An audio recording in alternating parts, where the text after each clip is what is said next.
Welcome, today in front of me Motorola Edge 30 Neo, and I'll show you how the fingerprint scanner tests on this device. I just set up my fingerprint here to the scanner a couple of minutes ago, and now I'll make a couple of tries to unlock the device with my fingerprint, and we'll see how fast this feature is and does it works. 1, 2,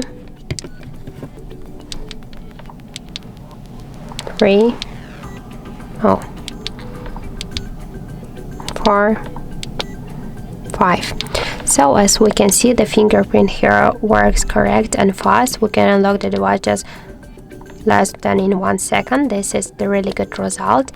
To unlock the device, we should hold a little bit the fingerprint scanner, because if you make it by this way with a simple touch, you have no chance to unlock the device. That's why just hold a little bit, and after that you can unlock your device successfully. So that's it. Thank you for watching, and if you find this video helpful, don't forget to leave a like, comment and to subscribe our channel.